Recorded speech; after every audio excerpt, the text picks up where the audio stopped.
পুজো আসছে, পাড়ায় পাড়ায় অলিতে গলিতে জোর কদমে চলছে মণ্ডপ তৈরির কাজ। আজ ভাবছিলাম কুমোরটুলি বা পটুয়া পাড়ার দিকে ঢু মারবো একবার।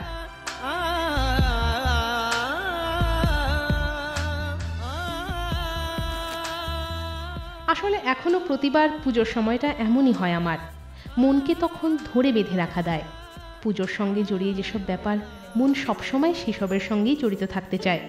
কিন্তু সময় পাল্টে গেছে অনেক, এখন আর ছোটদের মতো ছুটোছুটি বল না আমাকে মানায়? পল্টু খুব ভালো ঘুড়ি ওড়ায়, ওর ঘুড়িটা টানতে পারবি দাদা?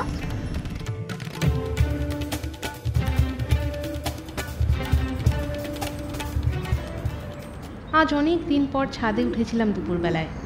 এখনো আমাদের উত্তর কলকাতার ছাদ থেকে শতচ্ছিন্ন আকাশ দেখা যায়।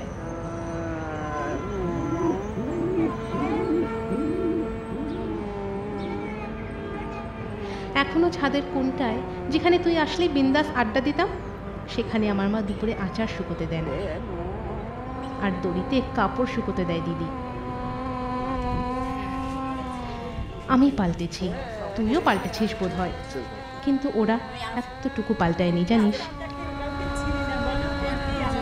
কি কিনেছেন দিদি? হ্যাঁ, এখন মার্কেটিং করিনি। তবে আশেপাশের প্রতিবেশীদের ছাদ প্রতিদিন একটু একটু করে পাল্টে যায়। ছাদ একটা সময় বাড়ির বাইরে যখন তখন যাওয়া বারণ ছিল, যখন এই এক পৃথিবীর ছাদটাই তো ছিল সম্বল।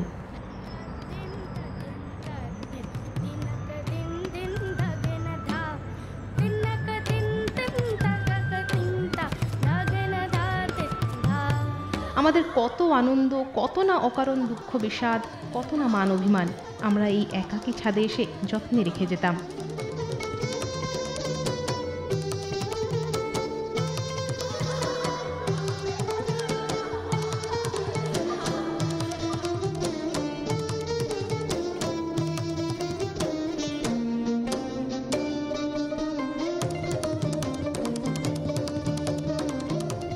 আজ সেগুলোকেই খুঁজতে খুঁজতে তোর কথা, হ্যাঁ তোর কথাই মনে পড়ছিল ভীষণ।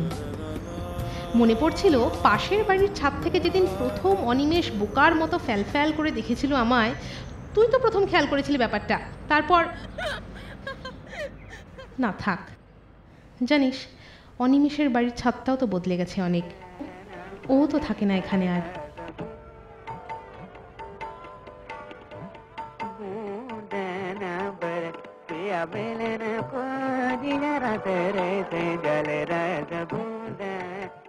গোটা পৃথিবীটাই পাল্টে পাল্টে যাচ্ছে দ্রুত। সময়ের সুতো হয়তো আমাদের প্রত্যেকের ভিতরেই একটা পেশামাল স্মৃতির ঘুড়িকে বাগে আনতে চায়। হাওয়ায় হাওয়ায় সে উড়ে যেতে চায়, উড়ে যায় এক আকাশ থেকে আরেক আকাশে।